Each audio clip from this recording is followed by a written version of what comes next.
মনীষ শুক্ল হত্যাকাণ্ডে এফআইআর লিপিবদ্ধ আছে, তাদের গ্রেপ্তারের দাবিতে আমরা যখন সভা করছি, ঠিক তখন এই বাংলার মানুষ যারা সন্ত্রাসের প্রতিবাদে অসুর নিধনের জন্য যেমন রামচন্দ্র মা দুর্গার পুজোর সময় পদ্মফুল দিয়েছিলেন, ঠিক তেমনি যারা এই রাজ্যের অসুর নিধনের জন্য আগামী 21 সালে ঠিক অকাল বোধনে পদ্মফুল চিনে ছাপ দেবার প্রস্তুতি নিচ্ছেন, তাদের মনে জয় আসছে যখন দেখেছেন ওই আমাদের বিরুদ্ধে মুখে ঝামা ঘষে দিয়ে গতকালকে মোদিজির নেতৃত্বে বিহারে আমাদের দল জয়লাভ করেছে, আর ফিরহাদ হাকিম এখন উল্টো ঠেকুর দিতে শুরু করেছে। আজ এখানে প্রতিবাদ সভা করছি। আমি আজকে খুব দীর্ঘক্ষণ বক্তব্য রাখবো না, শুধু আমাদের এই মাইক্রোফোন সিস্টেমের মাধ্যমে যারা এখনো পর্যন্ত দিদি দিদি পিসি পিসি করছেন, তাদের হৃদয়ের কাছে একটু আমি আবেদন, একটু সাড়া দেওয়ার জন্য প্রকাশগত কথা তুলে ধরব। ভাবুন তো, একদিন এই বাংলায় 60-এর দশকে আমরা কি বলতাম? 60-এর অত্যাচারের সময় একজন কবি লিখেছিলেন, বিদ্রোহ চারিদিকে বিদ্রোহ আজ। আর আজকে এই 2020 সালে আমরা দেখছি চতুর্দিকে একটা অনুরণন শোনা যাচ্ছে, সন্ত্রাস চারিদিকে, সন্ত্রাস আজ। এখন মনীষদার প্রতিকৃতিতে পুষ্পার্ঘ্য নিবেদন করবেন বা মোমবাতি প্রজ্বলন করছেন আমাদের নেতা অর্জুন সিং। মনীষ শুক্ল অমর রহে, মনীষ শুক্ল অমর রহে, যুব নেতা মনীষ শুক্ল অমর রহে। মনীষ শুক্লা তোমায় আমরা ভুলছি না, ভুলবো না, ভুলছি না, ভুলবো না। মনীষ শুক্লা তোমায় আমরা ভুলছি না, ভুলবো না, ভুলছি না, ভুলবো না। মনীষের রক্ত হবে না কো ব্যর্থ, মনীষ শুক্লা রক্ত হবে না কো ব্যর্থ, মনীষ শুক্লা রক্ত মনীষের রক্ত হবে না কো ব্যর্থ। মনীষ শুক্লা অমর রহে, অমর রহে, অমর রহে, মনীষ শুক্লা অমর রহে, অমর রহে, অমর রহে। আজকে আমরা দেখছি বাংলার আকাশে বাতাসে যেন সেই বার্তা বইছে, সন্ত্রাস চারিদিকে, সন্ত্রাস আজ। ভাবুন তো, লোকসভা নির্বাচনে যেদিন অর্জুনদা জিতলেন, ভাইপোর 2 লক্ষ মার্জিনকে নামিয়ে দিয়ে তারপরে কি হলো? মমতা ব্যানার্জি প্রশাসনে চোখ গিয়ে পড়লো সে ব্যারাকপুর কেন্দ্রে। আমি খুব বেশি বলবো না, 127 জন বিজেপি কর্মীকে খুন করার পর মমতার চামচারা বলছেন ক্ষমতা দেখো 356 দিয়ে দেখান, এইটা গণতন্ত্র বিরোধী। দিদি যদি ভয় না পান তাহলে কেন কান্না করছেন 356-র জন্য? 356 দেবেন কিনা প্রশাসন ঠিক করবে, কিন্তু মনে রাখবেন বাংলার মানুষ ঠিক করেছেন 21 সালে আপনাদের জায়গা বঙ্গোপসাগরে হবে, আর কোনো ক্ষমতা নেই রক্ষা করার জন্য। লজ্জা করে না? অর্জুন সিংকে 2 লক্ষ ভোটে হারাবো, 1 লক্ষ একটা ভোট যদি কম হয় আমি রাজনীতি ছেড়ে দেব। কে বলেছিলেন? মমতার ললিপপ ভাইপো অভিষেক ব্যানার্জি। আজ কমে গেছে এনার্জি। অর্জুন 15,000 ভোটে জিতেছেন, নির্লজ্জ বেয়া বলছে আমি এই রাজ্যে রাজত্ব করব। শেষ কথা মমতা বলবে না, শেষ কথা বলবে জনতা। তারাই দিয়েছিল মমতাকে একদিন ক্ষমতা, আগামীবার সেই জনতা জবাব দিয়ে দেবে। আর 15টা দিন আমাদের জগদ্দল বিধানসভা কর্মীকে খুন করা হলো দুর্গাপুজোর অষ্টমীর দিন, আর সপ্তমীর দিন ভাটপাড়াতে আর এক কর্মীকে বেদম প্রহার করা হলো। তার কয়েকটা দিন পর তারও প্রাণটা চলে গেল। 1-2 নয়, 127 জন কর্মীকে খুন করা হলো। তাও পুলিশ মন্ত্রী লজ্জা হয় না? হাতরসে একজন দুষ্কৃতী অত্যাচার করে, ডিএসপি কে সাসপেন্ড করে যোগীরাজ। আর মমতা বন্দ্যোপাধ্যায়, যে মমতা বন্দ্যোপাধ্যায় সিঙ্গুরে যাওয়ার সময় পুলিশি বাধা পেয়ে হাতে সংবিধান নিয়ে রাজ্য বিধানসভায় গিয়ে তখন মমতাদি প্রিয়পত্র অর্জুন দাদের বলেছিলেন, অর্জুন দেখ আমাকে মারধর করেছে। টিভির পর্দায় দেখেছিলেন গণতন্ত্র রক্ষার জন্য অর্জুন দা বিধানসভা ভাঙচুর করেছিলেন, ওনাকে ফাইন দিতে হয়েছিল। আর আমরা রক্ত দিতে প্রস্তুত বাংলার গণতন্ত্র রক্ষা করতে। তার প্রতীক রয়েছে মনীষ শুক্লা। যদি ভেবে থাকেন যে একটা মনীষ শুক্লাকে খুন করে বিজেপিকে দমন করে দেব, তাহলে মূর্খের স্বর্গে বাস করছেন। শুধু মনে করি দিদি, একদিন আপনি বলতেন যদি ক্ষমতায় আসি পুলিশ জনগণের দাসত্ব করবে, কোন দলের নয়। আপনি বলতেন প্রত্যেকটি থানার ওসি হলো অরিজিনাল কমিউনিস্ট। আর আজকে আমরা কি দেখছি?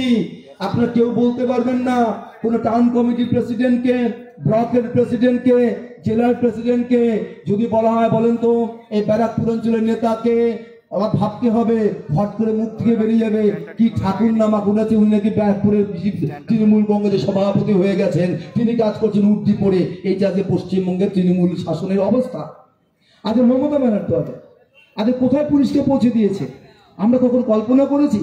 টিটাগড় থানা, তার মাত্র উল্টো দিকে আমাদের নেতা বসে দাঁড়িয়ে গল্প করছিলেন, আর পুলিশ বাহিনী টিটাগড় থানায় রয়েছেন। প্রত্যেক থানায় নাকি সিসিটিভি ক্যামেরা লাগানো রয়েছে, পুলিশ নাকি অনেক সচেতন রয়েছেন। সেখানে ভোর সন্ধ্যাবেলা সেই বিহার থেকে আনা সুপারি কিলাররা আমাদের দলের নেতাকে গুলি করে আরামসে পালিয়ে গেলেন। তারপরে মমতার লজ্জা হলো না, এই অজয় ঠাকুরকে বহিষ্কার সাসপেন্ড করলেন না, আর মনোজ ভার্মাকে করলেন না। তারপরে মমতা বন্দ্যোপাধ্যায় বলেন সবার সেরা পশ্চিমবঙ্গ। কেন এটা হলো? এর কারণ একটাই, পশ্চিমবঙ্গে যেদিন মমতা পুলিশ মন্ত্রী হয়েছেন সেই দিন পুলিশ প্রশাসনের মেরুদণ্ড ভেঙে দিয়েছে। যে পশ্চিমবঙ্গ সরকার পুলিশ আমাদের বক্তব্য শুনছেন, তাদের বলি আপনাদের উর্দির প্রতি আমাদের রাগ নেই, কিন্তু উর্দির নিচে যে বুক হৃদয়টা রয়েছে, বাড়ি গিয়ে হৃদয়কে প্রশ্ন করুন, ভাবুন আগে আমরা কি বলতাম? আগে বলতাম চোর আর ডাকাতরা পুলিশ দেখলে পালায়। এই মমতার সময় দেখলাম চোর ডাকাত পুলিশ দেখলে পালায় না, পুলিশ চোর ডাকাত দেখলে পালায়। এটা আমার কথা নয়, একটু মনে করিয়ে দিন। মমতা মুখ্যমন্ত্রী হলেন, কলকাতায় থানায় মমতার ভাইরা হামলা করলেন, আমরা কি দেখলাম? তৃণমূল দুষ্কৃতী হামলা করছে, আর পুলিশ বাবু টেবিলে তোলা ফাইল মাথা দিয়ে লুকিয়ে রয়েছে। মুখ্যমন্ত্রীর নাম মমতা বন্দ্যোপাধ্যায়। আমরা কালিয়াচক থানায় দেখলাম এক গরু পাচারকারীকে গ্রেপ্তার করছে পুলিশ অফিসার। ব্যাস, গরু চোরকে পুলিশ ধরলো, লুঙ্গি পরা, টুপিওয়ালা, লম্বা লম্বা দাড়িওয়ালা, ঝাঁকে ঝাঁকে লোক আসতে লাগলো থানায়। আমরা দেখলাম গরু চোররা আসছে, আর মমতার পুলিশ কালিয়াচক থানা ছেড়ে পালাচ্ছে। বাংলার মানুষ দেখেছে, বাংলার মানুষ লজ্জা পেয়েছেন। আমরা দেখেছি ভাঙড়, দুই ভাইয়ের মধ্যে লড়াই, এক আরাবুল আর রেজ্জাক, দুইয়ের মারপিট, পুলিশ গেল ঠেকাতে, দুজনে এমন মার্চ মারলো পুলিশকে, পুলিশ উর্দি ছেড়ে বলতে লাগলো আমি মা মাটি মানুষের লোক, আমি পুলিশের লোক নই, ভাঙড় থানা ছেড়ে পালালো। আমরা দেখলাম এই লকডাউন চলছিল যখন, মার্চ মাসে লকডাউন মানছে না, সবাই মানছেন, ওই লুঙ্গিওয়ালারা মানছেন না। পুলিশ গেল টিকিয়া পাড়া, বলেন দাদা লকডাউন মানুন, করোনা ভাইরাস, বলছে করোনা ভাইরাস আমার আছে আল্লাহ, তুই যাবি? আমরা দেখলাম টিভির পর্দায় পুলিশকে লাথি মারতে মারতে তাড়িয়ে দিল। লজ্জা হলো না পুলিশপন্থী মমতার? আরো লজ্জার কথা যে লুঙ্গিওয়ালারা পুলিশকে লাথি মারলেন, তার পরের দিন ছিল শান্তি মিছিল হলো। ওই লাথি দেওয়া পুলিশও হাঁটছে, লাথি দেওয়া মৌলবীও হাঁটছে। এইটা মমতা ব্যানার্জি পশ্চিমবঙ্গ, অর্থাৎ পুলিশের মেরুদণ্ড ভেঙে দিল যিনি, তার নাম পুলিশপন্থী মমতা বন্দ্যোপাধ্যায়। বাংলার মানুষ তাদের ক্ষমা করবেন না। আমি বিশ্বাস করি যে পুলিশ উর্দি ছেড়ে পালিয়েছিল, যে পুলিশ গরু চোরদের ভয়ে পালিয়েছিল, যে পুলিশ মৌলবীর লাথি খেয়েছিল, যে পুলিশ টেবিলের তলায় লুকিয়েছিল, সে পুলিশ যতই টান্ডানি আমাদের মারুক, তার বউ, তার ছেলে, তার মেয়ে, তার ভাই, তার মা মমতার বিরুদ্ধে ভোট দেবে, কারণ তার বাড়ির লোকের সম্মান আজ বিপর্যস্ত হচ্ছে। পশ্চিমবঙ্গের বুকে আইন শৃঙ্খলা ধ্বংস করে দিয়েছেন। আজ কোথায় মমতা বন্দ্যোপাধ্যায় আইন, কোথায় তার শাসন? আজ তিনি বলছেন আমি বেশি বড় করবো না। আর একটা কথা বলে যাই, আমি বাঙালি তো, মাঝে মাঝে লজ্জা লাগে। তো মমতা বন্দ্যোপাধ্যায় একজন ইন্টেলেকচুয়াল পার্সন, কবিতা লেখেন, প্রবন্ধ লেখেন, ছবি আঁকেন, গান গান। তিনি নিজেই বলেন আমি সব কিছু করতে পারি, খুব ভালো, শুধু নাচটা দেখিনি, হয়তো কোনদিন নাচটাও দেখে নেবো, তাহলে 16 কলা পূর্ণ হয়ে যাবে। সেই মমতা বন্দ্যোপাধ্যায়, সেই মমতা বন্দ্যোপাধ্যায় আমরা ছোটবেলায় কি পড়েছি ভাবুন তো? প্রত্যেকটি বাচ্চা ছোটবেলার কবি ছড়া খুব মনে থাকে। লোকে যাকে বড় বলে বড় সে হয়, নিজে যাকে বড় বলে বড় সে নয়। এটা আমরা শুনেছি। 11 সালে তৃণমূল আমরা সবাই করতাম, অর্জুন দা করতাম, আমরা করতাম। আমি নিজে বড় বড় ছবি লাগাতাম, মমতার ছবি, অর্জুন দার ছবি, শুধু একটা কথা থাকতো, দুটো শব্দ, পরিবর্তন চাই। তখন বিশ্বাস করেছিলাম যে স্বাক্ষরিক করতে পরিবর্তন হবে, বামপন্থী পথে যাবে না। এখন দেখলাম একটু ভুল বুঝেছিলাম, তা পরিবর্তন হয়েছে। ছোটবেলায় পড়েছিলাম লোকে যাকে বড় বলে বড় সে হয়, নিজে যাকে বড় বলে বড় সে নয়। মমতা বলল ওরে বোকা, আমি তো পরিবর্তন চেয়েছিলাম, এইটা পরিবর্তন কি? আমার লেখা নতুন ছড়া বলছে, লোকে যাকে বড় বলে বড় সে নয়, নিজে যাকে বড় বলে বড় সে হয়। তাই দেখো বাংলার গর্ব মমতা। কে লিখছেন? মমতা নিজে। ভাবতে পারেন বাংলার গর্ব মমতা। কোন মমতা বাংলার গর্ব? ওই মমতা যখন গুরুংকে ঠেকাবার জন্য অমিতাভ মালিক মধ্যমগ্রামে গেলেন পুলিশে পোশাক পরে, গুরুংয়ের গুন্ডারা যখন অমিতাভ মালিককে খুন করলেন, এই মমতার ভাইয়েরা মধ্যমগ্রামে গিয়ে অমিতাভ মালিকের বাড়িতে গিয়ে বললেন, বাংলা ভাগ হতে দেব না, গুরুংকে বাংলায় ঢুকতে দেব না। পুলিশের রক্ত হবে না তো ব্যর্থ। অমিতাভ মালিকের বাবা এখন বলছেন, মমতা আপনি ক্ষমতার জন্য কি করলেন? আমার সন্তান বাংলাকে রক্ষা করতে গিয়ে প্রাণ দিল। আপনি সেদিন তোকে পদক দিয়েছিলেন, বাংলার মানুষকে বলেছিলেন ওই গুরুং হচ্ছে বিজেপির দালাল, বাংলা ভাগ হতে দেব না। আজকে ভাবুন 7 মাস হয়ে গেল, কর্মীদের বাড়িতে ঘুমোতে দেয় না। 104 খানা যার বিরুদ্ধে কেস, ইউএপিএ আন্ডারে কেস, দেশদ্রোহীর কেস, পুলিশ মারার কেস, যে ফেরার আসামি, সে ফেরার আসামিকে দেখলাম আমরা ওই কয়েকটা দিন আগে কলকাতাতে মমতা পুলিশের পাহারায় তিনি প্রেস কনফারেন্স করে বলছেন, আমার নাম বিমল গুরুং, আমি পেয়েছি নতুন গুরু, তিনি হলেন মমতা, আমি মমতাকে মুখ্যমন্ত্রী দেখতে চাই। পাহারা দিল কে? পুলিশ। এই পুলিশদের লজ্জা করে না? যে পুলিশ বাহিনী এখন তৃণমূলের নেতাদের পাহারা দিয়ে, ভাবুন আপনি তৃণমূলের জন্য প্রাণ দেবেন, ততক্ষণ আপনার কথা মমতা বলবে, যতক্ষণ আপনাকে ব্যবহার করে ভোটে জিতে ক্ষমতায় থাকতে পারবে, তারপর ভুলে যাবে অমিতাভ মালিকের আত্মা। আমি নিশ্চিত করে বলতে পারি, মমতাকে অভিসম্পাদ দিচ্ছে, মমতা ধ্বংস হোক, মমতা ধ্বংস হোক, মমতা ধ্বংস হোক। তৃণমূলকে রাজপথে নিয়ে আসছেন এই মমতা বন্দ্যোপাধ্যায়। আজ কোথায় রাজনীতি? ভাবুন, তিনি বাংলার গর্ব। তিনি বলছেন, মনে হচ্ছে মুখ্যমন্ত্রী হলেন, আর ইংরেজি চ্যানেলে সাক্ষাৎকার দিতে গেলেন। একটা মেয়ে তানিয়া ভরদ্বাজ ওনাকে প্রশ্ন করলেন, দিদি মাওবাদীদের কি করে কন্ট্রোল করবেন? মমতা বললেন, এর বেটি হচ্ছে সিপিএম, এই বেটি মাওবাদী, আমি কথা বলবো না। মাইক্রোফোন ছিঁড়ে তিনি বেরিয়ে গেলেন। আপনারা দেখেছেন আজকে মমতা কি করছেন? একটা সাধারণ প্রশ্ন করলেন, একটা মেয়ে, শিক্ষিতা মেয়ে, তাকে মাওবাদী বানিয়ে দিলেন। আর এখন কি দেখি পরিবর্তন, নতুন পরিবর্তন। মাওবাদী নেতা ছত্রধর মাহাতো, তিনি জেলে ছিলেন, ওনাকে জামিন করিয়ে মমতা নিয়ে এসে বললেন, ছত্রধর মাওবাদী নয়, ছত্রধর তৃণমূলের নেতা। আগে মাওবাদী নেতা ছত্রধর, তৃণমূল কংগ্রেসের নেতা। এই হচ্ছে মমতা বন্দ্যোপাধ্যায়, তিনি নাকি বাংলার গর্ব।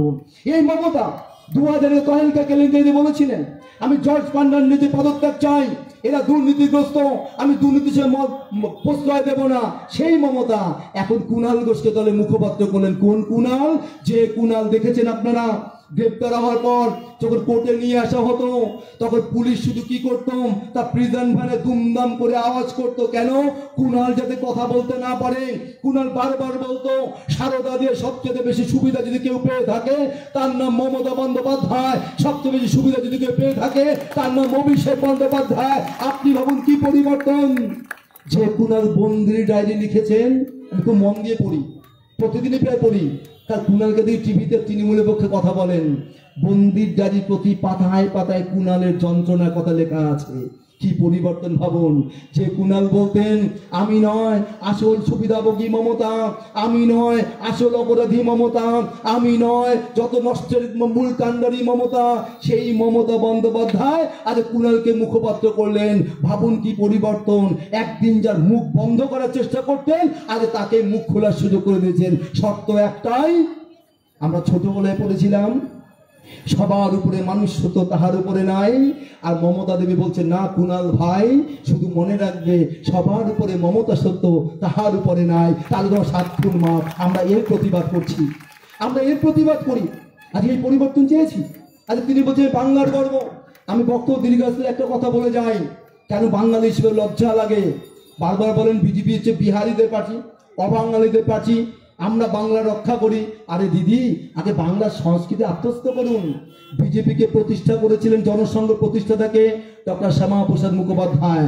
আমার দলের নেতারা কি বলছেন? হতে পারেন তিনি গুজরাটি।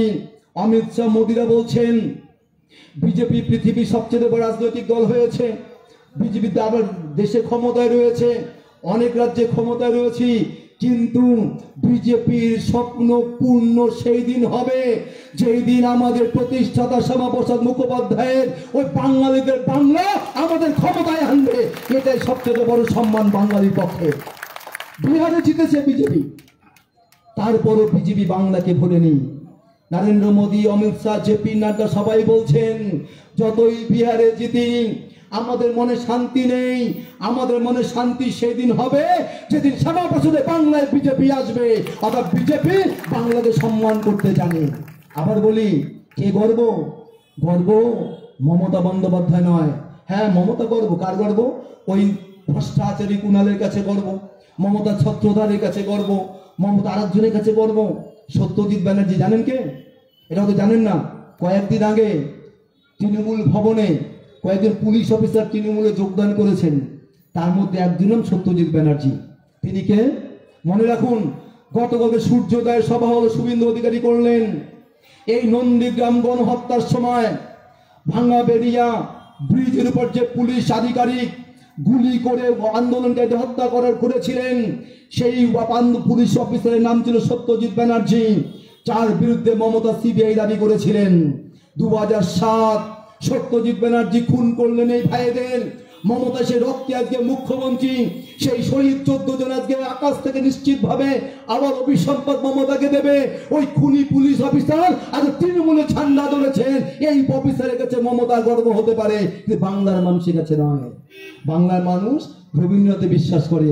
রবীন্দ্রনাথ বলেছিলেন, আমার যে সব দিতে হবে সে তো আমি জানি, আমার যেসব বৃত্ত প্রভু, আমার যত বাণী।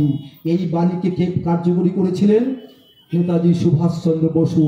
শিক্ষিত যুবক, দেশের জন্য প্রাণ দিয়েছেন, দেশের জন্য সর্বস্ব ত্যাগ করেছেন, আমাদের স্বাধীন করে গেছেন। সেই নেতাজি সুভাষচন্দ্র বসু আমাদের গর্ব, আমাদের অহংকার। আমাদের গর্ব, আমাদের অহংকারকে ডক্টর শ্যামাপ্রসাদ মুখোপাধ্যায় কাশ্মীরের জনগণকে স্বাধীনতা দেওয়ার জন্য, কাশ্মীরকে দেশের মূল স্রোতে রাখার জন্য, হিন্দুত্বকে রক্ষা করার জন্য কাশ্মীরে গিয়ে তিনি প্রাণ দিয়েছিলেন। সে শ্যামাপ্রসাদ মুখোপাধ্যায় আমাদের গর্ব। আমাদের গর্ব সেই মমতা নয়, যে মমতা ওই ছড়ারে পরিবর্তন করে বলেছেন। কি লিখেছে রবীন্দ্রনাথ? আমার নতুন ছড়া শুনুন। আমার যে রবীন্দ্রনাথ বলেছিলেন, আমার যেসব দিতে হবে সে তো আমি জানি, আমার যত বৃত্ত প্রভু, আমার যত বাণী। আর মমতা রানী কি বলছেন? আমার যেসব নিতে হবে সে তো আমি জানি, তোমার যত বৃত্ত প্রভু, তোমার যত বাণী। তাই দেখি পশ্চিমবঙ্গে গরু পাচারকারী এনামুল হক, কয়লা পাচারকারী লালা অনুপ মাঝি, বারিক বিশ্বাস যে তোলা তোলে ব্যাংক অ্যাকাউন্টে কোথায় যায়? দিদিমণি ভাইপোর ব্যাংক অ্যাকাউন্টে, তার স্ত্রীর ব্যাংক অ্যাকাউন্টে, সেই জায়গায় পৌঁছে যায়। অর্থাৎ মমতা বলছেন, আমার যেসব নীতি হবে সে তো আমি জানি, আমার যে তোমার যেসব বৃত্ত প্রভু, তোমার যত বাণী। আমরা তার প্রতিবাদ করছি। শেষে বলি, যত খুনই করা হোক না কেন, মনে রাখবেন আজ পশ্চিমবঙ্গে পরিবর্তন হতেই চলেছে। তা বাংলার হৃদয় আজ জাগ্রত হয়েছে। আজ সেই গানের ভাষা বলতে হয়, তোমার ভুবনে মাগো এত পাপ, একই অভিশাপ নাই প্রতিকার, মিথ্যার জয় আজ, সত্যের নাই অধিকার। এটা এক সময় ছিল, কিন্তু আমি মনে করি এই পাপের ক্ষয় নিশ্চিত হবে, সত্যের জয় হবে, মিথ্যার পরাজয় হবে। শেষে একটা কথা বলবো, কবি বলেছিলেন, চুপ করে থেকো না, চুপ করে থাকা যখন শব্দহীন পাপ, তখনই প্রতিবাদ করার সময়। প্রতিবাদ করুন, প্রতিবাদ করুন। বাংলায় আগামী দিন বিজেপির হাত ধরে গণতন্ত্র প্রতিষ্ঠিত হবে, মনীষ শুক্লার আত্মা শান্তি পাবে। আর আমরা মনীষ দার খুনিদের গ্রেপ্তারের দাবিতে আগামী দিন জনগণের কাছে যাওয়ার জন্য যা করার করব। শুধু আরেকটা শেষে বলি, আমাদের মারছেন, গ্রেপ্তার করছেন, খুন করছেন, আমার বাড়ির মা বোনেরা তার ভীত সন্ত্রস্ত হচ্ছে। রাস্তায় বেরোলে বাড়ির মা বোনেরা ভাবেন যে ঘর থেকে বেরোচ্ছে সামাজিক কাজে, রাজনৈতিক কাজে, পারিবারিক কাজে, কি হবে? কেউ তো নেই, কে রক্ষা করবে? শুধু বলি, ভয় পাবেন না, শুধু বিশ্বাস করুন। সে একটা কথা আছে না, যে আমরা ভাবনা কি মা, আমরা তোমার শান্তিপ্রিয় শান্ত ছেলে, শত্রু এলে অস্ত্র হাতে ধরতে পারি, ভয় পেও না, আমরা প্রতিবাদ করতে পারি। সময় হলে অস্ত্র আমরা হাতে ধরবো, আমরা প্রতিবাদ করব। এই বলে বক্তব্য শেষ করছি। জয় হিন্দ, বন্দে মাতরম, ভারত মাতার জয় হোক। ধন্যবাদ অরুণ ব্রহ্ম মহাশয়কে তার সুন্দর বক্তব্য রাখবার জন্য।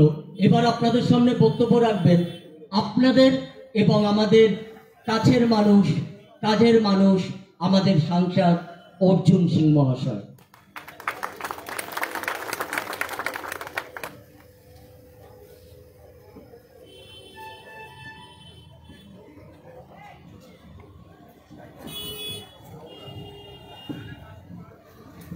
भारत माता की, भारत माता की জয় जय श्री राम, জয় শ্রীরাম, जय श्री राम, জয় শ্রীরাম, जय श्री राम। জয় শ্রীরাম।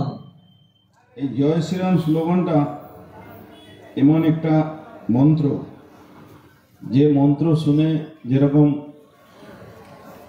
আমরা জানি না ভূত আছে কি না আছে, কিন্তু আমরা শুনেছি হনুমান চালিসা পড়লে ভূত পালায়, ওরকম মমতা ব্যানার্জি জয় শ্রীরাম শুনেই পালিয়ে পড়ে। অরুণ ব্রহ্ম খুব ভালো বক্তা বলছিল, তার আগে অহিন্দা বলছিলেন, আমাদের মণ্ডল সভাপতিরা আছে, আমাদের এখানে ভারতীয় জনতা পার্টির সমস্ত নেতৃত্বরা আছেন, আমাদের সামনে বসে আছেন মিলনদা আছেন, সঞ্জয় বিশাল, আমাদের ওম প্রকাশ দা,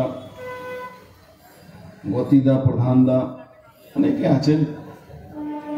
কেউ মনে করবেন না আমি কারো সবার নাম না নিয়ে কথাই শুরু করে দিচ্ছি। আজকে একটা বিশেষ দিন, দিনটা হলো কাল রাত প্রায় 12টা-1টা অব্দি কাউন্টিং চলেছে বিহার ইলেকশনে, আর এনডিএ জোট বিহারে জিতেছে। সকাল সকাল অনেক রিপোর্টার আমাকে বাড়িতে পৌঁছে গেছিল, অফিসে ছিল, ফোনে ধরেছে, বলছে দাদা বিহারে তো এনডিএ জোট জিতলো, বাংলায় কি হবে? তখন আমি একটা প্রশ্নের মাধ্যমে উত্তর দিলাম। বিগত কাল সকাল থেকে না, আমি আরো দুদিন আগেকার কথা বলি, 7 তারিখে যখন লাস্ট ইলেকশন হলো, লাস্ট ফেজে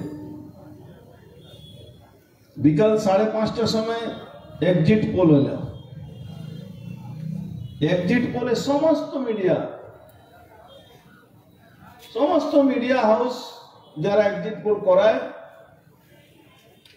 তারা বলতে শুরু করলো কি ওখানে মহাজোটের জিত সুনিশ্চিত আছে। একটা সিট বাংলার তৃণমূল কংগ্রেস একটা সিটেও দাঁড়ায়নি, ক্যান্ডিডেট দেয়নি বিহারে। কিন্তু আমরা দেখলাম কি দিদিমণি নবান্নতে মিষ্টি বিতরণ করছেন রিপোর্টারদের কাছে, একটা সিট দেয়নি তৃণমূল কংগ্রেস। পাড়ায় পাড়ায় তৃণমূলের গুন্ডারা অফিস খুলে আশেপাশে থেকে তোলাবাজি করে মিষ্টি, মদ, মাংস খাওয়া শুরু হয়ে গেল। কি এবার তো আমাদের আর কোনো অসুবিধা নেই, আমরা একদম বাংলা জয় করব।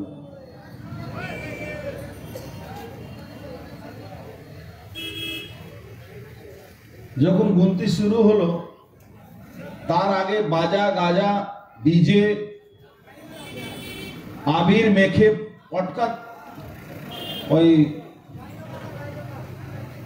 সুপ্রিম কোর্ট হাইকোর্ট বলছে বাজি ফাটাবেন না, কিন্তু বাজি ফাটানো শুরু হচ্ছে, বাজি সবাই ফাটাচ্ছে। যাই হোক, বাজি ফাটানো শুরু হলো,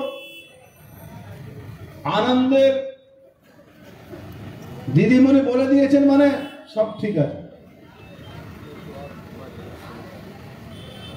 এবার যেমন যেমন সময় পেরোলো, সেমন ও মাইকটা বা বক্সগুলো তোলা শুরু হয়ে গেল। তারপরে আমাদের ছেলেরা রাস্তায় ধরে ধরে বলে ভাই ওখান থেকে ছেড়ে দে, আমাদের এখানে লাগিয়ে দে। হাফ পয়সা লাগিয়ে দিল। আমাদের ছেলেরা হাফ পয়সায় আনন্দ করে না।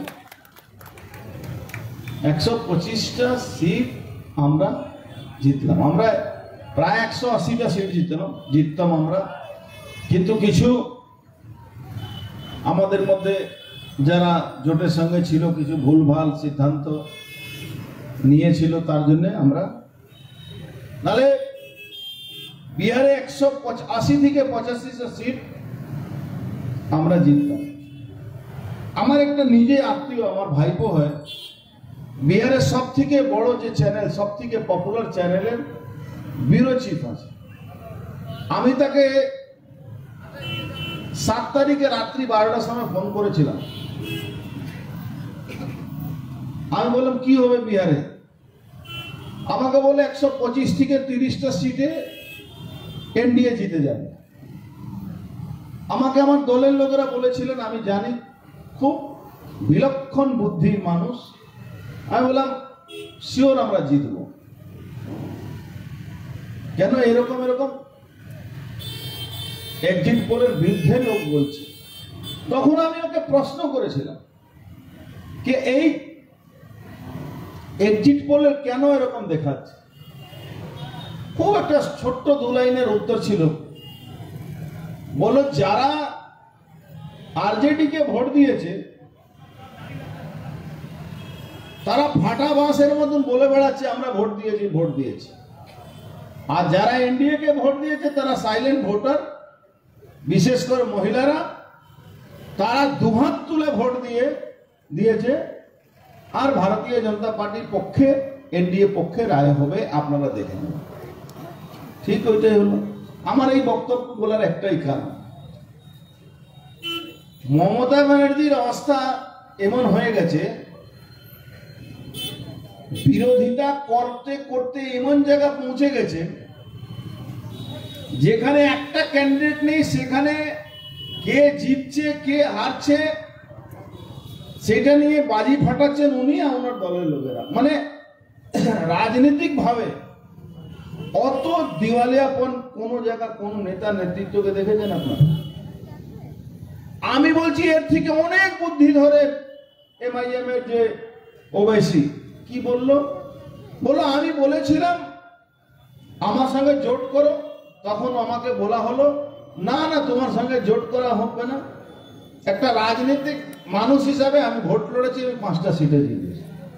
এবার আমার জন্য কে হেরেছে কে জিতেছে সে তার ব্যাপার। এটা হলো একটা রাজনৈতিক বক্তব্য। আর মমতা ব্যানার্জির বক্তব্য কি? আমার এখনো মনে আছে 19শে জানুয়ারি 2019 ব্রিগেড প্যারেড গ্রাউন্ড মঞ্চে আমিও বসেছিলাম। মমতা ব্যানার্জি 21টা দলকে নিয়ে মিটিং করেছিলেন। 21টা দলের নেতারা হাত তুলেছিল, হাতে হাত। মমতা ব্যানার্জি ডেকেছিলেন কোটি কোটি টাকা খরচ করার পরে, ওনার ইচ্ছা ছিল সবাই ওনাকে প্রধানমন্ত্রী মেনে নেবে।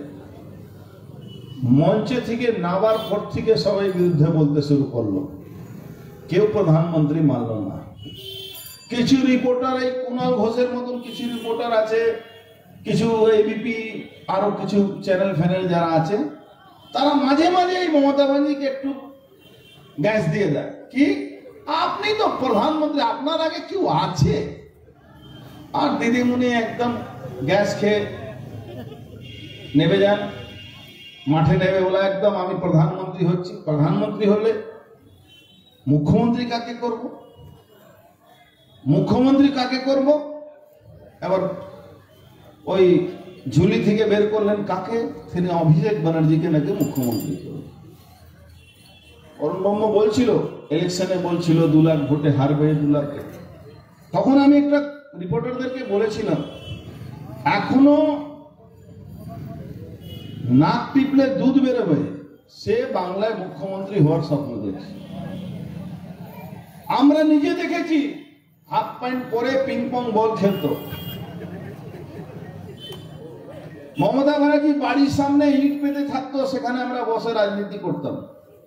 কেন চেয়ার খুব কম ছিল, টাকা পয়সা ছিল না। মাঝে মাঝে আমরা 2-4টা চেয়ার কিনে দিতাম, চেয়ারটার সংখ্যা বাড়তো। এখন মমতা ব্যানার্জি কত কোটি হাজার হাজার কোটি টাকা মালিক আছেন, মমতা ব্যানার্জি নিজে জানেন না কত অ্যাকাউন্টেন্ট রেখেছেন, কত সিএ রেখেছেন। মমতা ব্যানার্জি অফিসিয়ালি তোলাবাজি করার জন্য নির্দেশ দিয়ে দিয়েছেন পার্টির লোক, অফিসিয়ালি। আপনি ব্যারাকপুরের সিনারি দেখুন। আমি যখন তৃণমূল কংগ্রেস করতাম, ব্যারাকপুরে তৃণমূল কংগ্রেসের নেতাদের সঙ্গে মাঝে মাঝে আমার এটা নিয়ে বাদ বিবাদ হতো। যত পুরনো বাড়ি আছে খুঁজে নেবেন আপনারা, আমি যে কথাটা বলি, যত পুরনো বাড়ি আছে এখানে ব্যারাকপুরে, কালকে হয়তো সেখানে নতুন বাড়ি তৈরি হবে, প্রমোটিং হবে, বিল্ডিং তৈরি হবে, তার সামনে দেখবেন এটা তৃণমূল অফিস করে বসে আছে। কারণটা কি? যেই প্রমোটিং হবে বলবে এটা তো করতে দেওয়া যাবে না, এখানে আমাদের পার্টি অফিস আছে, একটা পার্টি অফিস দিতে হবে, সিন্ডিকেট করতে হবে, সাপ্লাই দিতে হবে, টাকা দিতে হবে। পুরো ব্যারাকপুরে আপনি দেখবেন সব জায়গায় একই অবস্থা আছে। আমি তখন, আমাকে অনেকে কমপ্লেন করতেন, আমি এসে জোর করে অনেক জায়গায় পার্টি অফিস তুলেও দিয়েছিলাম, এই বিটি রোডে অনেক পার্টি অফিস তুলে দিয়েছি। সেই নিয়ে আমার সঙ্গে ব্যাপক ঝগড়া হতো। আজকে মমতা ব্যানার্জি যখন থেকে অফিসিয়ালি বলে দিয়েছেন, ভাই যত তুলবি তুল, 75% পার্টিকে দে, 25% তোরা নে। এখন বাহাল তবিয়তে তোলাবাজি, সবাই অঙ্ক মেলান, 100% তৃণমূল তোলাবাজি করে 175%, 75% দিদিমণির হিসাবে যাচ্ছে, আর 100% তারা নিচ্ছে। মানে রেটটা অত বেড়ে গেছে এখন বালিরতে 4,600 টাকা প্যাড বিক্রি হচ্ছে। এক ট্রাক বালু নিতে গেলে তৃণমূল কংগ্রেসের যে ওখানকার মস্তান আছে, গুন্ডা আছে, টুলু মিয়া আছে, আপনার অনুব্রত মন্ডল আছে, তার সাঙ্গপাঙ্গ আছে, এনামুল আছে, এদেরকে এই সিন্ডিকেট প্যাড বিক্রি করে 4,600 টাকা একটা লরিতে, তাকে প্যাড না দিলে রাস্তায় পুলিশ আটকাবে। আর প্যাডের কাগজ দেখার পরে রাস্তা পুলিশ স্যালুট দিয়ে তাকে রাস্তা দিয়ে দেবে, যাও চলে যাও। এখন একটু সিনারি চেঞ্জ হয়েছে। এখন পুলিশ বলছে তুই কে 4,600 টাকা নিচ্ছিস? তোরা তো বেঁচে আছিস পুলিশের জন্য, তোদেরকে 4,600 টাকা দিচ্ছে, আমাদের 5,000 টাকা দিতে হবে। এখন এই জায়গা চলছে তৃণমূল আর পুলিশের মধ্যে। কেন? তৃণমূলকে সত্যিকারে যদি কেউ বাঁচিয়ে রেখেছে তার নাম হলো পুলিশ, আর পুলিশ আর গুন্ডা হাত মিলিয়ে নিয়েছে। আজকে মনীষ শুক্লা খুন হলো, মনীষ শুক্লা খুন হলো, খুব সুন্দরভাবে সাজানো হলো। মনীষ শুক্লা খুন হবে, অমুকের নাম আসবে, অমুককে ফাঁসানো যাবে। ও তো কিছু পুলিশ অফিসার ভালো আছে, ভদ্র আছে, এই তো প্রধানরা আছে আমাদের পুলিশে চাকরি করতে, গতিদা ওখানে অনেক কাছাকাছি থাকেন। লাটবাগানে আমরা 2টো বুথে ব্যাপক ভোটে জিতেছি। তার পুলিশের পরিবার লোকেরা, অরুণ বলছিল খুব ভালো কথা, পরিবারের লোকেরা তো দেখছে পুলিশের যে অধিকার, ইউনিয়ন করার অধিকার কেড়ে নেওয়া হবে, রাশন বন্ধ করে দেওয়া হয়েছে, ডিএ অবস্থা কি আছে। আজকে পুলিশ হোক, সরকারি কর্মচারী হোক, ডিএ অবস্থা কি। আজকে প্যারা টিচার মহিলাদেরকে অ্যারেস্ট করতে হচ্ছে পুলিশ। বাংলায় আছেটা কি? বাংলা সিন্ডিকেট, প্যাড, কয়লা চুরি, ড্রাগস বিক্রি করা ছাড়া কি আছে? মাঝে মাঝে আমাদের দলের লোকেরা ওই সিভিক পুলিশকে খুব মানে তেড়ে উঠে, ওদের কি করা আছে? 8,000 টাকা মাইনা দেয়, সারাদিন কাজ করে। বেশিরভাগ এখন পুলিশ তৃণমূলে গুন্ডাদের সিকিউরিটিতে আছে, আর সিভিকরা থানা চালাচ্ছে। 8,000 টাকাতে কি করবে? ওদেরকে বলে দিয়েছে লুটপাট করে যা। এখন ছেলেমেয়েরা ভালোবাসা করবে, মোটর সাইকেলে যাবে, তাকে ধরে পয়সা তুলে দিচ্ছে। এখন আর জায়গা নেই কোনো। মোটর সাইকেলে যাচ্ছে, হ্যাঁ টুপি পরলে তাকে ধরা যাবে না, আপনি হেলমেট পরুন, ধরা পড়বে, তখন আপনার থেকে গাড়ি কাগজপত্র খোঁজ হবে। কিন্তু আপনার সঠিক যদি হেলমেট থাকে, সে হলো টুপি, টুপি যদি পরেন আপনার কোনো কিছু লাগবে না। এটা হয়ে গেছে বাংলা। এখন পশ্চিমবাংলায় এই অবস্থা আছে। বলছিলেন যে মনীষ শুক্লা খুন হবে, সেদিন আমরা হাবড়া থেকে দুটো মিটিং করে আসছিল। এখানে একটা ছেলে আছে বিকাশ, সঙ্গে আমাদের ছিল। আমি আমাদের একজন কংগ্রেসের নেতা দলে জয়েন করবেন, তাকে নিয়ে আমাদের রাষ্ট্রীয় নেতাদের সঙ্গে কথা বলার জন্য আমি কলকাতা দিকে গেলাম। ও এলো, এখানে খুন হয়ে গেল। খুনের সঙ্গে যুক্ত কারা কারা? যারা খুন করেছে, যারা খুন করেছে তারা একটা গ্রুপ বাংলাদেশ থেকে এসছে, একটা গ্রুপকে বিহার থেকে আনা হয়েছে। এরা কারা? এরা একদম রাষ্ট্রীয় জনতা দল সঙ্গে যুক্ত আছে। সেখান থেকে একটা টিম আর একটা টিম বাংলাদেশ। এখন পর্যন্ত সঠিক আসামি একটাও ধরা পড়েনি। টাকা কে জোগাড় করলো? দুই এখানকার চেয়ারম্যান, যারা বিদায়ী চেয়ারম্যান আছে, এরা টাকা জোগাড় করেছে। নান্টু ঘোষ, জ্যোতিপ্রিয় মল্লিক পুলিশের সহযোগিতা করিয়েছে। ববি হাকিম ওখান থেকে মস্তান পাঠিয়েছে, আরো যারা বাংলাদেশে কানেকশন আছে। আর এখানকার পুলিশ কমিশনারেটের বড় পুলিশ অফিসাররা আর কিছু সিআইডির অফিসার, যে আগে টিটাগড় থানা ওসি ছিল, সে পুরোপুরি ছক করে এই খুনটা করানো। তারা ভাবছে মনীশ শুক্লাকে খুন করে দেওয়ার পরে এখানে বিজেপি কমজোর হয়ে যাবে। মনীশ শুক্লাকে খুন করলে 1 মাস হতে না হতে তৃণমূল কংগ্রেসের বিধায়ক সরাসরি প্রেস কনফারেন্স করে ডেকে বলে দিলেন, আমি আর তৃণমূল কংগ্রেস হয়ে প্রার্থী হব না। কি হলো? তৃণমূল কংগ্রেসের গুন্ডা মস্তান পুলিশ, যে জেলা সভাপতি এখানকার পুলিশ কমিশনার যিনি আছেন, কি হলো? লাভ কি হলো? একজন ভদ্রলোক এখানকার এমএলএ, তিনি সরাসরি বললেন कि আমি আর তৃণমূল কংগ্রেস হয়ে ইলেকশন লড়ব না। এরপরে তৃণমূল কংগ্রেস এই 2 তোলাবাজ, আর একজনের নাম তো বলা ঠিক না, কি বলবো, এখানে সাধু খানের কত জমি দখল করে রেখেছে জানেন না? দায়িত্ব নিয়ে বলছি, ভারতীয় জনতা পার্টি 2021 সালে ক্ষমতায় আসছে। এই এখানকার যারা মানুষ, ভদ্রলোক, যাদের বাড়ির সামনে পার্টি অফিস বানিয়ে তোলাবাজি করা হচ্ছে, রাতারাতি এই পার্টি অফিসগুলোকে তুলে দেব আমরা। আপনার সম্পত্তির মালিক আপনি, আপনার সম্পত্তির মালিক তৃণমূল কংগ্রেসের গুন্ডা, আর পুলিশ থাকতে পারে না। আপনি যেভাবে থাকবেন, পশ্চিম বাংলা, সারা ভারতবর্ষ দেখুন। আপনি উত্তরপ্রদেশে দেখেছেন তো, অনেক বড় মাফিয়া। এখানকার পুলিশ ডিপার্টমেন্ট আমাকে খুন করার জন্য ওই মুক্তার আনসারী লোককে ডেকেছিল এখানে। উত্তরপ্রদেশে মুখ্যমন্ত্রী কি করছেন? বলেন কাগজ দেখাও তোমার বাড়ি আর হোটেলের। কাগজ তো নেই, কোনো পেপার নেই, কোনো রেজিস্ট্রি হয়নি, সরকারি জমিতে হোটেল বানিয়ে দিচ্ছে।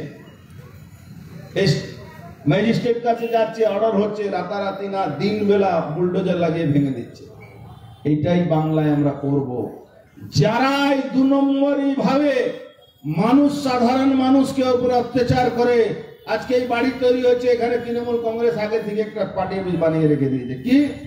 কেন? তোলাবাজি দিতে হবে। সব জায়গায় কি অবস্থা, যেখানে যাবেন সেখানে একই অবস্থা করে রেখে দিয়েছে, পুরো ব্যারাকপুরের মধ্যে, পুরো বাংলার মধ্যে, এটা সব জায়গায় চলছে। আজকে ব্যারাকপুরে মনীশ শুক্লা খুনের পরে আমরা সিবিআই তদন্ত চেয়েছি। সিবিআই তদন্ত হবে, সিবিআই তদন্ত হবে, আর আসল অপরাধীর মুখোশ খুলবো আমরা। কারা? হয়তো তারা এখানে ট্রান্সফার হয়ে চলে যাবে, ট্রান্সফার হবে, এখানে থাকবে না, কিন্তু খুঁজে নিয়ে আসতে হবে, আমাদেরকে খুঁজে নিয়ে আসতে হবে।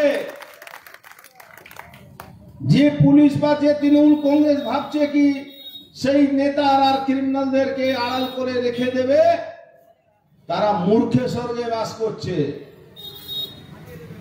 এই ব্যারাকপুরের মাটি কোনোদিন কিছু ধার রাখে না, সবটাই ধারটাকে শোধ করে দেয়। এটা ইতিহাস বলেছে। 1857 সালে মঙ্গল পাণ্ডে প্রথম সিপাহী বিদ্রোহ করেছিলেন, তার জন্য ব্যারাকপুরের এত সুনাম আর নাম আছে। পশ্চিমবাংলার অবস্থাটা কি? বলছিল অমুক পুলিশ অফিসার জয়েন করেছে, তমুক পুলিশ অফিসার জয়েন করেছে। রিসেন্টলি 2 মাস 3 মাস আগে সেই কেসে আমাকেও আসামি করা হয়েছে। কেসটা কি? তেলানি পাড়াতে দাঙ্গা হলো। তেলানি পাড়াতে এখন পর্যন্ত 14 বার দাঙ্গা হয়েছে। তেলানি পাড়াতে দাঙ্গা হলো, পুলিশ কমিশনার কে? হুমায়ুন কবির। তার স্ত্রীও তৃণমূল কংগ্রেস জয়েন করেছে, এখনো অনেক পদে আছেন, তার স্ত্রী তৃণমূল কংগ্রেস জয়েন করেছে। ভাবুন তো বাংলায় কি হচ্ছে। যে পুলিশ অফিসার রক্ষা সুরক্ষা করার জন্য আইনের সংবিধানের শপথ নিয়ে পশ্চিম বাংলা চাকরি করছে, তার উপরে সাধারণ মানুষের আগাধ বিশ্বাস থাকে। পুলিশের একটা ওয়ার্দি দেখে মানুষ বিশ্বাস করে। সেই পুলিশের কিছু অংশ আজকে সত্তা ক্ষমতার লোভের জন্য হাজার হাজার পুলিশ কর্মী রাশন ব্যবস্থা বন্ধ করে দিয়েছিলেন মমতা ব্যানার্জি। হাজার হাজার পুলিশ কর্মী দিয়ে পাচ্ছে না, তাদের ইউনিয়ন করার ক্ষমতা নেই, আজকে কোনো আন্দোলন করার ক্ষমতা নেই। সেই পুলিশ কর্মীদের কে যারা যে কর্তারা রক্ষা করার জন্য দায়িত্ব নিয়েছেন, তারা মমতা ব্যানার্জির দলে নিজের বউকে দিয়ে ক্যান্ডিডেট হবেন, আগামী দিন ইলেকশন লড়বেন। মমতা ব্যানার্জি ক্যান্ডিডেট পাবেন না। আজকে যদি 356 ধারা লাগু হয়ে যায়, পশ্চিম বাংলা যা অবস্থা আছে ল এন্ড অর্ডারে, এখন আমি এখানে বসে আছি, এখনো একজন আমাদের কর্মী খুন হয়েছে। কোন জেলাতে? আমি এখনই মেসেজ দেখছিলাম, রোজ খুন হচ্ছে। আর মমতা ব্যানার্জি বসে বসে তামাশা দেখছেন। যেখানে ভোট হয় না, একটা সময় আমরা শুনতাম কি বিহারে ভোট হয় না, সারা ভোট হয়ে গেল, একটা লোক মরেনি, একটা লোক খুন হয়েছিল, সে ভোটের সময় না, ভোট শেষ হয়ে গেছিল, আর তার সঙ্গে কোথাও গন্ডগোল হয়েছিল, তাকে খুন করেছিল। রাজনীতিক হিংসা একমাত্র ভারতীয় জনতা পার্টি ক্ষমতা এলে এখানে রাজনীতিক হিংসা বন্ধ হবে। আজকে তৃণমূল কংগ্রেস সর্বোচ্চ নেত্রী শুভেন্দু অধিকারী লোকেদেরকে পুলিশ দিয়ে অ্যারেস্ট করাতে শুরু করেছেন। দিদিমণি শুভেন্দু অধিকারী একটা জননেতা। এটা আমি বিজেপি হলেও আমি স্বীকার করছি কি শুভেন্দু অধিকারী একজন জননেতা। তিনি মানুষের জন্য কাজ করেছেন। আজকে টিভি ক্যামেরাতে শয়ে শয়ে মানুষ বলছে আমাদেরকে ভাত দিয়েছেন, আমাদের খাওয়া দিয়েছেন। নন্দীগ্রামকে নন্দীগ্রাম চেনাবার জন্য যদি কেউ যদি কিছু করে থাকে, তার নাম হলো শুভেন্দু অধিকারী। কি করছেন আপনার? 10 বছর ধরে নন্দীগ্রাম ভুলে গেছিলেন, যেই নন্দীগ্রামকে কাঁধে ভর করে এবং বাংলায় ক্ষমতায় এসেছিলেন, সেই নন্দীগ্রামকে ভুলে গেছিলেন। কিন্তু সেই নন্দীগ্রামকে ধরে রেখেছিল একজন নেতা, নেতৃত্ব, তার নাম শুভেন্দু অধিকারী। সে শহীদ স্মরণ করতে গেছিল, কোনো ফ্ল্যাগ নেই, কোনো ঝান্ডা নেই, কোনো রাজনৈতিক বক্তব্য নেই। শুভেন্দু অধিকারী বক্তব্য আমি ফার্স্ট টু লাস্ট শুনেছি, কোনো রাজনৈতিক বক্তব্য ছিল না। ভারত মাতাকে জয় বললে যদি মমতা ব্যানার্জি রাজনৈতিক বক্তব্য মানেন, তাহলে উনি পাকিস্তান জিন্দাবাদ বলুন, আমাদের কিছু করার না, উনি বলতেই পারেন, আমাদের গায়ে লাগবে না। উনি পাকিস্তান জিন্দাবাদ বলতেই পারেন, আমাদের গায়ে লাগবে না। কিন্তু শুভেন্দু অধিকারী শহীদ স্মরণে মিটিং করেছেন, 1 লাখ উপরে লোক হয়েছিল। তাকে কাউন্টার করার জন্য কাকে পাঠানো হয়েছে? গ্রেট ববি হাকিম, যে ভারতবর্ষের একজন বিধায়ক হয়ে অন ক্যামেরা বলছে এটা তো হিন্দুস্তান দেখছো ভোট, চলো এবার পাকিস্তানে দেখাই ভোট। মানে ভারতবর্ষে পশ্চিম বাংলার মধ্যে একটা পাকিস্তান আছে, সেটা একজন মন্ত্রী একজন বিধায়ক কোট অন কোট মাইকে ক্যামেরাতে বলছেন। তারপরেও তিনি ক্ষমতায় আছেন, তাও উনি জেলে যাননি। তাকে দিয়ে কাউন্টার করানো হলো কাকে? একটা জননেতাকে। কার থেকে কাউন্টার করানো হচ্ছে? একটা তোলাবাজকে দিয়ে। অ্যাবসলিউট তোলাবাজ। কলকাতাতে একটা বাড়ি করবেন, টাকা দেবেন না, বাড়ি করতে পারবেন? বিনা কোনো কাগজপত্র পারমিশন আপনি বাড়ি করবেন, আপনার পারমিশন 3 তলা, টাকা দিন ওটা 6 তলা হয়ে যাবে। কোনো পারমিশন নেই, আইনে নেই। একটা রাস্তার উপরে 8 ফুট 6 ফুটের রাস্তা হবে, সেখানে 10 তলা বাড়ি হতে পারে না, আইনে নেই। এটা ইকোলজিতে বিজ্ঞানীরা এটাকে মানতে পারেন না। সেই জায়গাতে পারমিশন দিয়ে দেওয়া হচ্ছে, আর সেই তোলাবাজকে পাঠানো হলো কোথায়? নন্দীগ্রামে শুভেন্দু অধিকারীর বিরুদ্ধে জমায়েত করার জন্য। কলকাতা থেকে, মাটিয়াবুরুজ থেকে, পাকিস্তান থেকে লোক যাচ্ছে, গাড়ির পর গাড়ি যাচ্ছে, ওখানে গিয়ে রাস্তা থেকে ফিরে পালিয়ে আসছে। সব মিলিয়ে 150 থেকে 200 লোক নিয়ে মিটিং করলেন। উনি একজন দোলা সেন আছেন, তোলা সেন না দোলা সেন, আর পূর্ণেন্দু ভট্টাচার্য না পূর্ণেন্দু। যদি ভোট হয়ে যায় পূর্ণেন্দু 25 না 50,000 ভোটে হারবেন। অত তোলাবাজি ওখানে হয় রাজারহাট গোপালপুরে, ভাবতেই পারবেন না। মাঝে মাঝে শুনি এখানে অনেক এসে মিটিং করেন, ওই দেখে নেবেন মনীষ শুক্লা তো মরে গেছে, একজন তো গেল, আরো লোক বুঝবে। আমার মিলনদা ভদ্রলোক তো খুব একটু ভয় টয় পায়, মাঝে মাঝে বলে। আমি একটাই কথা বলছি, এই যে রাজনীতি যা শুরু হয়েছে বাংলায়, এই রাজনীতি কেউ ভাবতে পেরেছিলেন আপনারা যে মমতা ব্যানার্জি 10 বছরের মধ্যে এই হাল হবে? আজকে এই রাজনীতি করতে করতে মমতা ব্যানার্জি আজকে 10 বছরের মধ্যে ক্ষমতা থেকে উনি আজকে ক্ষমতা নেই। আজকে ক্ষমতা থেকে ক্ষমতা নেই। একটা রাজনীতি মানুষ যিনি একটা পরিবর্তনের ডাক দিয়েছিলেন, হয়তো আমাদের মতন হাজার হাজার পার্টির কর্মীরা তার সঙ্গে হাতে হাত মিলিয়ে লড়াই করেছিল, কিন্তু নিজেকে উনি নেতা এস্টাবলিশ করেছিলেন। আজকে সেই মমতা ব্যানার্জি ভোট করার জন্য, বাংলায় গর্ব হওয়ার জন্য প্রশান্ত কিশোরকে হাজার হাজার কোটি টাকা দিয়ে বুদ্ধি কিনতে হচ্ছে, তাও বুদ্ধি হচ্ছে না।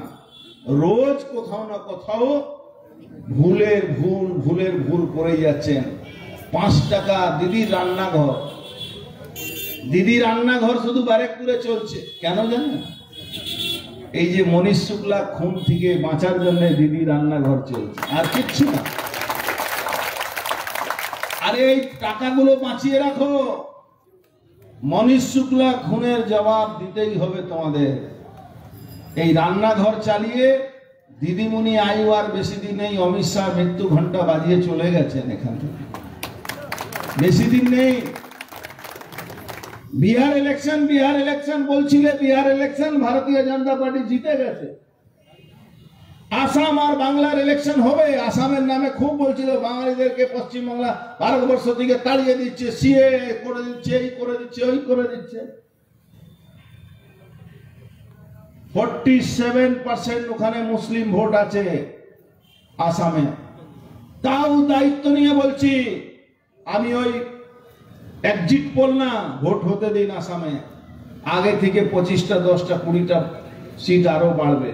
আগেবার যা পেয়েছিল তার থেকে 20টা বেশি পাবে। কেন? মমতা ব্যানার্জি আজকে এমন অবস্থা হয়ে গেছে কি, মমতা ব্যানার্জি যখন সত্যি কথাও বলেন, বাংলার মানুষ আর বিশ্বাস করবে না, ভারতবর্ষের মানুষ আর বিশ্বাস করবে না। সকাল থেকে বিকাল অব্দি একটা লোক কত মিথ্যা কথা বলতে পারে এটা মমতা ব্যানার্জিকে দেখলে বোঝা যাবে। পুলিশের হাল কি করে রেখে দিয়েছে। আজকে যদি কোনো পুলিশ অফিসার, কোনো আইপিএস অফিসার যদি বিবেককে নিয়ে নিজের মেরুদণ্ড সোজা করে যদি কাজ করতে চাইছে, তাকে কম্পালসারি ওয়েটিং এ পাঠিয়ে দেওয়া হচ্ছে।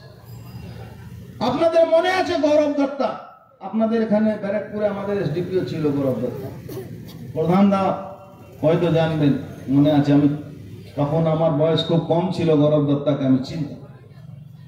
সেই গৌরব দত্তাকে কম্পালসারি ওয়েটিং করে তার মাইনা বন্ধ করে দেওয়া হয়েছে। সেই গৌরব দত্তা লিখিতভাবে আজকে রিপাবলিকান ভারতের অর্ণব গোস্বামীকে যে মামলায় 306 ধারায় জেল খাটতে হলো, সেই 306 ধারার মামলা মমতা ব্যানার্জির উপরে কেন হলো না? গৌরব দত্তা লিখিত দিয়ে মরেছিলেন কি আমি মমতা ব্যানার্জির জন্য আত্মহত্যা করছি। সেই গৌরব দত্তার পরিবার, তার বউ, তার বাচ্চা ন্যায় পেল না। দিদিমণি, ক্ষমতায় ভারতীয় জনতা পার্টি আসবে আর সেই গৌরব দত্তা পরিবার ন্যায় পাবে। সেই পুলিশ অফিসার যাকে বিমল গুরুং খুন করেছিল, আমি বলছি না, আপনারা বলেছিলেন, সে ন্যায় পাবে।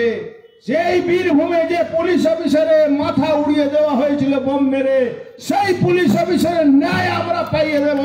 অনুব্রত মণ্ডলকে জেলে ঢুকিয়ে, এটা কোনো আজে বাজে কথা না, দায়িত্ব নিয়ে বলছি। আমার নাম অর্জুন সিং, আপনারা জানেন, যা বলি তাই করি, পালিয়ে যাওয়ার লোক নেই আমি আপনাকে বলে যাই, যে ডিএ নিয়ে আজকে সরকারি কর্মচারীরা মুখ খুলতে ভয় পাচ্ছেন, সেই ডিএ নিয়ে ভাবতে হবে না। যেই প্যারা টিচারের ছেলেরা টেট পাস করেছে, সে ছেলে মেয়েরা আজকে রাস্তায় রাস্তায় আন্দোলন করছেন, আন্দোলন করতে হবে না। তার অধিকার পাইয়ে দেওয়ার কাজ হলো ভারতীয় জনতা পার্টিকে। আজকে পুলিশ মহলে যারা ট্রেড ইউনিয়ন করার অধিকার ছিনিয়ে নিয়েছিল, সেই অধিকার পাইয়ে দেওয়ার কাজ আমাদের। সেই পুলিশরা যারা রাশন পেত, সেই পাইয়ে দেওয়ার কাজ আমাদের। এই অধিকার আপনাদের অধিকার আমরা পাইয়ে দেব। এটা কোনো ইলেকশনে ম্যানিফেস্টোতে নেই, কিন্তু আপনারা দেখেছেন তো ভারতীয় জনতা পার্টি প্রথম আর শেষ কথা আপনি দেখেছেন তো বিহার ইলেকশনে প্রধানমন্ত্রী কোন একটা ওয়াদা করেছেন, ইলেকশন শেষ হয়ে গেল, জিতলাম আমরা, কোন একটা প্রতিশ্রুতি দিয়েছিলেন না। প্রতিশ্রুতি দিয়ে পালিয়ে যাওয়ার কাজ মমতা ব্যানার্জি আর তার এই ছুটপুট নেতাদের কাজ আছে, যারা ওই সকল রিজনাল পার্টির গিমিক দেখিয়ে ক্ষমতায় আছে। আস্তে আস্তে ধুলিসাৎ হয়ে গেল, মুলায়ম সিং শেষ হয়ে গেল, মায়াবতী শেষ হয়ে গেল, লালু পরিবার শেষ হয়ে গেল, আর মমতা পরিবারটাও 2021-এ শেষ হয়ে যাবে। প্রতিশ্রুতি কেন দেন না? আমাদের দলের একটা কথা আছে, আমিও কোনো প্রতিশ্রুতি দিই না, এটা আপনার অধিকার ছিল, আপনার অধিকারটাকে আবার ফিরিয়ে দেবো আমরা। কোনো প্রতিশ্রুতি না, আজকে দিয়ে পাওয়ার আপনার অধিকার আছে, প্রতিশ্রুতি দিচ্ছি না, আপনার এই অধিকারটাকে ফিরিয়ে দেওয়া যাবে। আমাদের প্রধানমন্ত্রী একটা প্রতিশ্রুতি দেননি। কেন? ভারতীয় জনতা পার্টি যখন শিক্ষা দেওয়া হয় তখন বলা হয় কোনো প্রতিশ্রুতি দেবেন না, যেটা করবেন, যেটা বলবেন সেটা করবেন, মানুষকে ভুল বুঝাবেন না, যাতে পরের দিন সেই মানুষের পাশে আপনি পৌঁছলে আপনার মুখটা যাতে লজ্জায় মাথাটা নিচে না হয়ে যায়। যা বলবেন তা করবেন, বেশি বলার দরকার নেই, যত বলবেন ততই করবেন। এইটাই হলো আমাদের শিক্ষা। এটা তৃণমূল কংগ্রেসের না। মমতা ব্যানার্জি ক্ষমতার আসার আগে কি কি প্রতিশ্রুতি দিয়েছিলেন, একটাও পূরণ করেছেন? 54,000 কলকারখানা বন্ধ, মমতা ব্যানার্জি নাকি এটা খুলিয়ে দেবেন। যা ছিল সেটা বন্ধ হয়ে গেল, যা ছিল সেটা বন্ধ। কলেজে এডমিশন বিনা পয়সা হবে, এডমিশন কারণ हॉस्पिटल ट्रीटमेंट ममता बनर्जी बोलते प्रधानमंत्री के, प्रधानमंत्री जी हम लोग बिना पैसा का इलाज कराता है, पैसा थाकले इलाज होते। করোনাতে লোক মারা যাচ্ছে, পয়সা আছে মারা যাচ্ছে। এই যে আমাদের কর্মী মারা গেল, এডমিশন হলো না, আমি ছিলাম না এখানে, রাত্রিবেলা সুপারকে ধরছি SSKM হসপিটালে, এডমিশন হলো না। বাধ্য হয়ে বললাম তুমি একটা কাজ করো, তুমি কোনো নার্সিং হোম, ওখানে দালাল চক্র বসে আছে, একটা ফালতু নার্সিং হোমে বসিয়ে ঢুকিয়ে 50,000 টাকা নিয়ে দিন। এক একটা নার্সিং হোমে মমতা ব্যানার্জি দলের লোকেরা ওখানে ব্যবসা করা একটা জায়গা বানিয়ে নিয়েছে। অহিন্দা বলছিলেন যে কথাটা, অ্যাম্বুলেন্সের টাকা, অ্যাম্বুলেন্সের নাম করে তারা এক একটা নার্সিং হোমের এজেন্ট হয়ে গেছে। নার্সিং হোমের ট্রিটমেন্ট নামে কিভাবে প্রহসন চলছে। 20 লক্ষ টাকা প্রত্যেকটা কলকাতা বড় বড় নার্সিং হোমকে পার ডে মমতা ব্যানার্জি ভাইপো কাছে সকালবেলা পৌঁছতে হয়। হঠাৎ কালকে মমতা ব্যানার্জি একটা বক্তব্য দিলেন, উনি নাকি প্রধানমন্ত্রীকে চিঠি দিয়েছেন। কি চিঠি দিয়েছেন? ইসেন্সিয়াল কমোডিটির দামটা ঠিক করা হোক, কেন বেড়ে যাচ্ছে। দিদিমণি লজ্জা হচ্ছে না আপনার? কি করে বাড়ছে? হুগলিতে চলুন, আমি আপনি দুজনই সঙ্গে যাই। আপনার লজ্জা হতে পারে আমাকে দেখে, আমার কিন্তু লজ্জা নেই। আমি জানি আমি আপনার সঙ্গে লড়ছি, আর দুজন রাজনৈতিক ব্যক্তি লড়লে কেউ হারবে কেউ জিতবে। আপনি হেরে গেছেন, আমি জিতেছি। আপনি এখন ব্যক্তিগত শত্রুতা করছেন, 100-র উপরে মামলা করেছেন আমার এগেনস্টে। আর 100 হলে তখন আমি ভাববো সত্যি মমতা ব্যানার্জি আমি বিরোধিতা করেছিলাম, তাই আমার উপরে 200 মামলা হয়েছে। মামলাকে ভয় পাই না। আমি চেষ্টা করি আমার কর্মী যাতে না ফাঁসে, আমি চেষ্টা করি যাতে কোনো আমার যারা সঙ্গে রাজনীতি করে তারা কেউ না ফাঁসে। 100 মামলার উপরে আরো 100 মামলার জন্য আমি প্রতীক্ষা করছি কি দিদি কবে আরো 100 মামলা দেবেন। আমি বলছিলাম হুগলি চলুন, আপনি বলছেন আলুর দাম পেঁয়াজের দাম বাড়ছে কেন? আপনি তো এনফোর্সমেন্ট ডিপার্টমেন্টকে নাকি বলেছেন ওই চলে যান বাজারে বাজারে ঘুরুন। কমছে? কমছে না। কেন কমছে না দিদিমণি বলবো? 10 টাকা কেজি আলু কিনেছে, যে কোল্ড স্টোরে বাজার থেকে কেনা হচ্ছে, কোল্ড স্টোরে জমা করা হচ্ছে, সেই কোল্ড স্টোরে 40 টাকা ওখান থেকে আবার কিনতে হচ্ছে তাদেরকে, 35 টাকা 40 টাকা। কেন? প্রত্যেকটা কোল্ড স্টোরকে তোলাবাজি দিতে হচ্ছে তৃণমূল কংগ্রেসের নেত্রী মমতা ব্যানার্জি তার ভাইপোকে, নালে কোল্ড স্টোর চলবে না, তার বিদ্যুতের লাইন কেটে দেওয়া হবে। দাম তার জন্য বাড়ছে দিদিমণি। আর চিঠি লিখছেন প্রধানমন্ত্রীকে, আপনি বলছেন ল অ্যান্ড অর্ডার আপনার কাছে। বাংলায় ল অ্যান্ড অর্ডারের উপরে কেন্দ্র সরকার কেন হস্তক্ষেপ করছে? করবো না। তাহলে বাজারের দামটা বাড়ছে আর চিঠি লিখছেন প্রধানমন্ত্রী মোদীজির কাছে, লজ্জা হচ্ছে না? আপনি তো মাঝে মাঝে আগে যেতেন বাজারে, একটা ওই যখন বারিকপুরে আসেননি কিন্তু কামারহাটি আর ওই রাজা বাজারে গিয়ে দাঁড়ি টেনেছিলেন আর বলেছিলেন আপনারা আমাদের সহযোগিতা করুন। এখানে পুলিশ ডান্ডা পিটাই করছে অরুণ ব্রহ্ম আর মিলনাসের উপরে, কেন তোমরা ওই করোনার সময় ত্রাণ দিচ্ছ? আর রাজাবাজার আর মাটিয়াপুরি যে দিদিমণি বলছেন আমাকে আপনারা ক্ষমা করুন, আপনাদের খুব কষ্ট হচ্ছে। এই যে তুষ্টিকরণের রাজনীতি আর কতদিন চলবে? আজকে ট্রেন কতদিন আগে চলার কথা ছিল, চালাতে দেননি আপনি। আন্দোলন হলো, বাধ্য হয়ে আপনি ট্রেন চালাতে জন্য পারমিশন দিয়েছেন। এখন ট্রেন চলবে। গ্রামের চাষিরা শাক সবজিগুলো নিয়ে আসবে, হয়তো কিছু দাম কমতে পারে।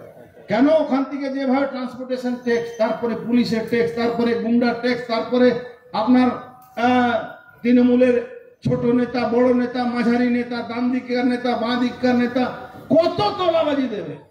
সিপিএম জামানে আমরা কি দেখতাম, এক জায়গা ঠিক থাকলেই বাদ বাকি সব ঠিক হতো।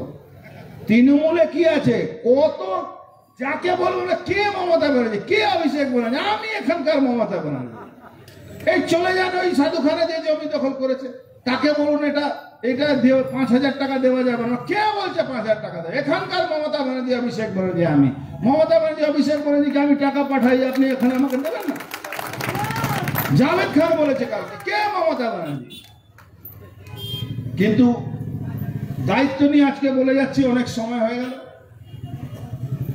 ব্যারেকপুরের মানুষ শান্তিতে বাস করবেন। এই তোলাবাজি যারা যত টাকা, হয়তো কেউ 300-400 কোটি টাকা বলে এখানকার চেয়ারম্যান যে 3000 টাকা রূপনের দোকানে কাজ করে টাকা পেত, সে নাকি 3000, 4000, 300-400 কোটি টাকা মালিক হয়ে গেছে। টাকাটা এখানে ফেরত দিয়ে যেতে হবে। ওই টাকা দিয়ে ব্যারাকপুরের উন্নয়ন করব আমরা। টাকা নিয়ে উপরে যেতে দেওয়া যাবে না, টাকা এখানে জমা দিতেই হবে। এই কথা বলে আগামী দিন লড়াই জন্য প্রস্তুত থাকুন। লড়াই করে বাঁচতে হবে। আর মমতা ব্যানার্জি গুন্ডাদেরকে ভয় পাবেন না। এই কাপুরুষরা রাতে বেলা পুলিশকে সহযোগিতা নিয়ে থানার সামনে, মানুষ এই থানার সামনে গেলে একটু নিজেকে ভাবে কি আমি একটা সেফ জায়গা চলে আসি। থানার সামনে মনীষ শুক্লাকে খুন করে ভাবছেন অনেক বড় কাজ করে দিয়েছে। এই মনীষ শুক্লা রক্ত হবে না গো ব্যর্থ। এই রক্ত জলে ভাসবে না। এই রক্ত লাল, এই রক্তের লাল রক্ত বাংলার মানুষ দেখেছে। এই মনীষ শুক্লা রক্ত বাংলার মানুষ জবাব নিয়ে নেবে। এই লাল রক্তর জবাবটা কি হয়। ধন্যবাদ, নমস্কার। ভারত মাতা কি।